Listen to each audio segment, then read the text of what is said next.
Hey there, welcome to day 42 of my year of solo board gaming. I am doing three quick videos in a row, at least taping them in a row. You're not going to see them in a row. They'll be spread out over 3 days.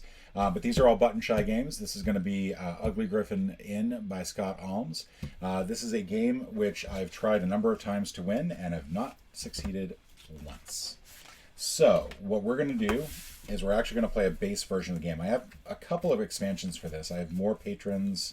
I have the local dragons. We're actually going to pull the more patrons out. That's the genie, the king, and the werewolf. So let's pull them out. King, werewolf, genie. All right. The challenge of these ones is that these ones all have like multiple things associated with them that just make them a lot harder. And since I've not played this and won it yet, I'm going to start this on the beginning concept with just the basic level, and we'll take it from there. So I'm going to move those up here. This is going to be difficult to see, by the way, so I'm going to try to do this down in this area here for the bar, but the inn's going to have to go all the way up here, and I'm not sure how many cards I can actually get in. What I have found is that with this game, it's very easy to get started. It's very easy to feel like you are on your way to success, and then suddenly the entire thing collapses.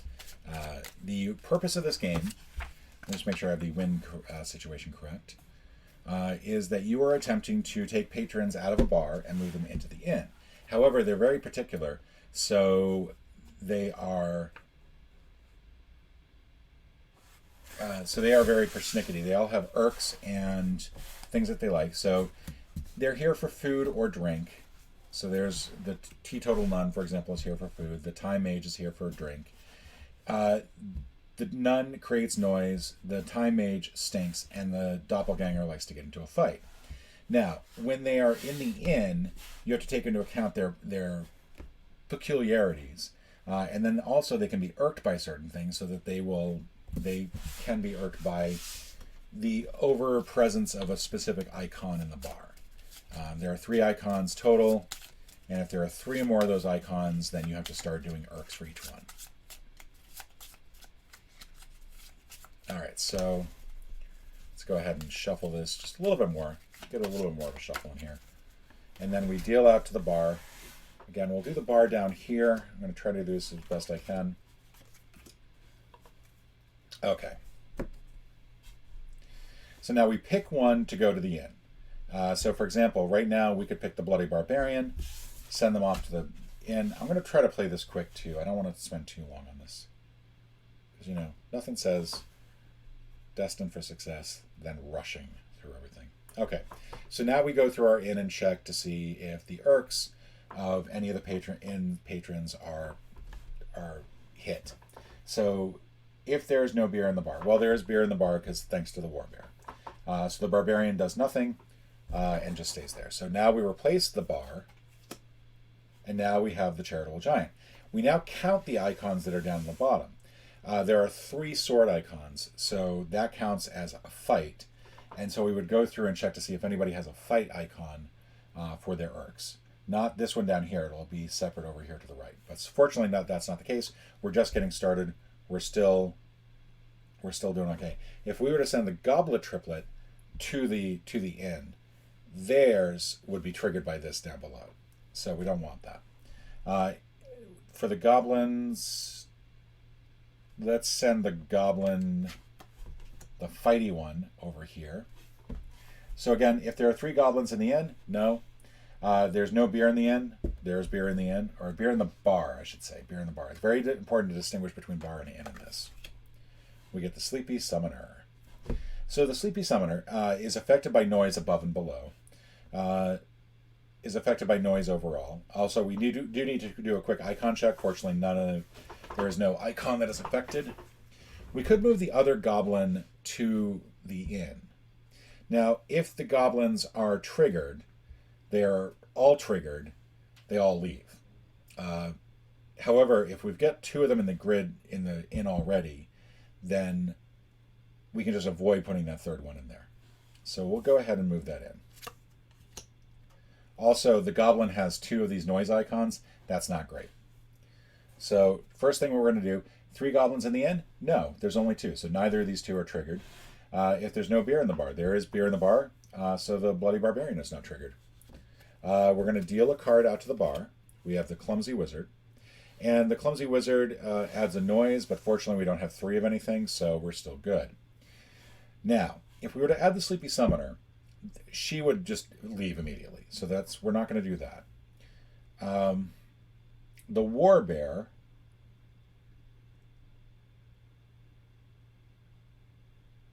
The War Bear could move here. And there is food at the inn, and there's plenty of food in the inn. So this War Bear is not likely to leave anytime soon. So we'll move the War Bear into the next position. So we go through. If there's no food at the inn, there's food at the inn. If there's 3 goblins in the inn, there's not 3 goblins in the inn. If there's no beer at the bar, there is beer at the bar. So we can deal out another bar patron.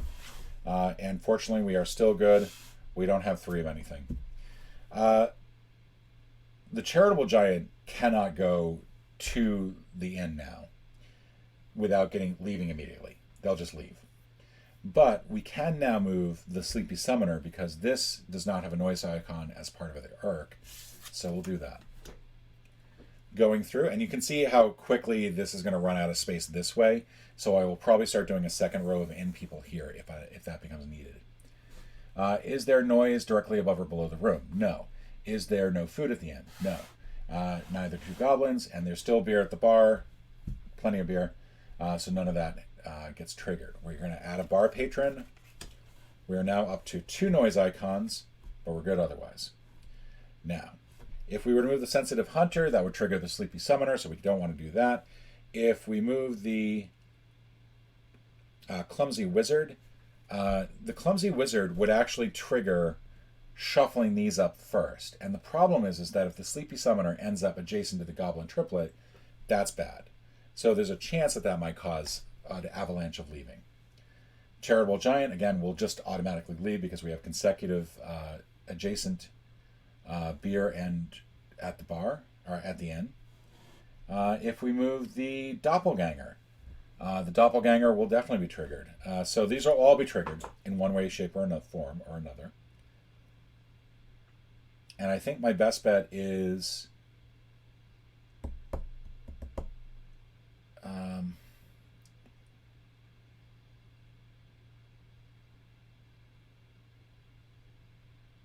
there is a 1 in 6 chance that the Clumsy Wizard will not cause the Sleepy Summoner to leave.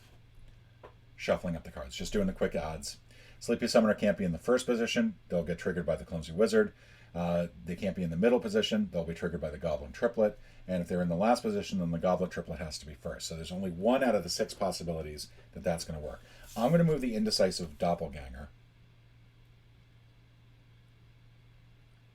Actually, is anyone irked by smells? Yeah, if I send the Sensitive Hunter to here, there's more food right now at the inn than beer. They'll be triggered. They'll trigger everyone who's triggered by smells, so that'll be this Goblin Triplet, who will leave, and then the other Goblin Triplet will leave as well. And suddenly, that's just causing a cascade. So we're going to move the Doppelganger. If there are 4 more food at the inn, and there is, Doppelganger shapeshifts into somebody else. Draw a card and place it in the Doppelganger's room, and return the Doppelganger to the bottom of the deck. So the nice thing is that this will not add to our number of people who leave. However, that's not going to stay the same because you can see what already happened there. If there's more beer than food in the inn, so fortunately there's more food than beer. If there is noise directly above or below this room, that is actually the case. There is noise now directly above her. The Summoner sleepwalks out of the inn, casting a spell as she leaves, draw a card, and add it to the bottom of the inn. So we're going to move all these up, actually. And the Fasting Monk is now down here. All right, so we can now go to the War Bear. There's still food at the end. There are not 3 goblins. There's no beer at the bar. There's beer at the bar. If there's food directly above or below this room, there is food directly above the room. The monk leaves quietly. The monk is now gone. We're going to do it like this. We cannot have 7 cards, I would think. If 7 people leave, 8 or more patrons have left the inn at any time, you immediately lose the game. So that's not good. So now we deal this. We do not have anything appearing more than twice. Stressed Satyr can move to the inn barely. So the War Bear is keeping them there, but we can move the War Bear, Stressed Satyr, to the inn. Time Mage. So first of all, we don't have anything that's going to trigger. If there's an equal amount of food and bar at the end. So the Time Mage can definitely go up there. And this will... We did not actually go through the rest of this, so we should. There's not more food. There is food at the inn. Not 3 goblins. There was beer at the bar. There's actually no food at the bar, believe it or not. This is a relatively benign one, and that'll be the top of our inn.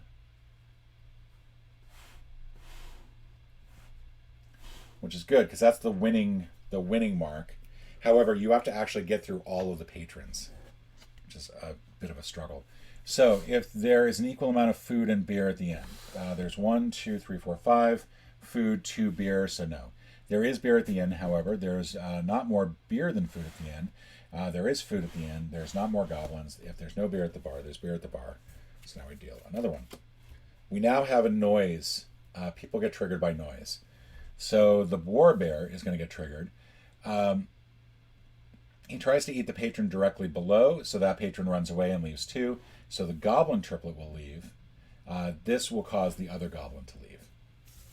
So you can see quickly, we went from 2 to 5 in a matter of seconds. And this is what I mean. It feels a little bit like Jenga, where you were just dealing with a stack of things that suddenly just caused this to go completely haywire. But everybody else is fine. We're good. We can now move directly to... So the Teetotaler Nun cannot go at the top. We still have 3 adjacent food. There's still more food. And we can move the Wizard. Because the Wizard won't actually make somebody leave. Wizard casts a brand new spell. Take the 3 patrons below him, shuffle them, and put them back in random order. So one nice thing about the Time Mage and the Clumsy Wizard is that they do not leave the inn, because they're irked. They cause mischief, but fortunately they don't actually leave. Time Mage goes on top, then Bunny Prince, and then Stressed Satyr. So if there's an equal amount of food and beer, no. If there's more beer than food, no. If there's beer at the end, yes. No beer at the bar, we're good. We're going to deal another card, and nothing gets triggered. We can move the Drunken Dwarf to the inn. This will trigger the Time Mage, which might not be the worst thing in the world. The Sensitive Hunter could go here. That would put an equal amount as well. However, if the Hunter leaves for any reason, they will trigger everybody who's bothered by smells, and that will cause these 2 to leave as well. So that could be really, really bad.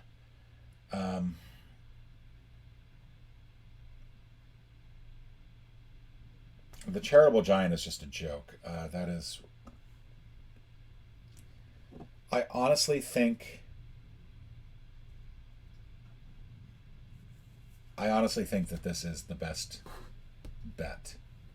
No, let's go with the Drunken Dwarf. Okay, so the Drunken Dwarf's going to go to the top. There's not more than 4 beers. The Wizard's no longer at the top of the inn. The Time Mage is going to... there's an equal amount of food and beer, so they're going to basically send all the patrons in the bar back into the deck. And then we'll fill up the bar after this. There's not more fear. None of the rest of these are true yet. Actually, the Barbarian, if there's no beer in the bar, technically there's no beer in the bar. There's nobody in the bar. All patrons in the inn irked by fighting leave as well. Fortunately, that is nobody. So this patron leaves. We're at 6. 8 loses us the game.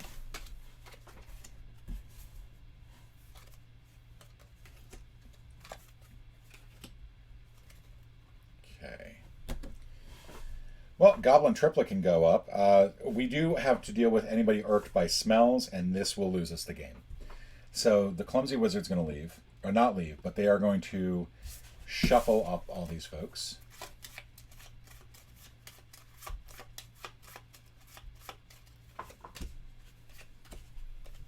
And then the bunny prince leaves, irking everybody with noise.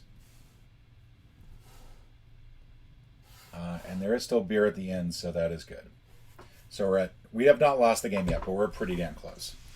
We're going to go ahead and move the goblin triplet to the top. They're not triggered. There's more beer than food. Not at the top. No beer at the end. Okay, so that's all good. We can move the nun. Oh, let's check for triggers. No triggers. We can move the nun to the top. The nun is not affected. There is an equal amount of food and beer. So that will trigger the time mage, who will shuffle everyone back in. We might actually do this. We have to get 7 cards in the inn. We're pretty darn close. Lazy Sorcerer, Indecisive Doppelganger, Charitable Giant, and Sensitive Hunter. All right, now if I move the Sensitive Hunter to the top, first of all, nothing gets triggered. If we move them to the top, then I think we're good. That'll put more beer than food. It will trigger the dwarf, so we can't do that. We could move the Doppelganger, which will essentially... Yeah, we're going to do that because I think that might actually win us the game. So the Doppelganger goes to the top. It's triggered because there are 4 more food. So the Doppelganger shapeshifts into somebody else. They go to the bottom of the deck, and it gets replaced with the Rusty Ranger.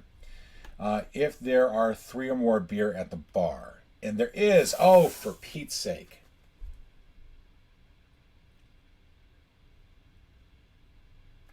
The Rusty Ranger triggers this person down here. They're irked. They leave. There is now beer above and below. She leaves. There is 4 or more beer. He leaves. This gets removed from the game.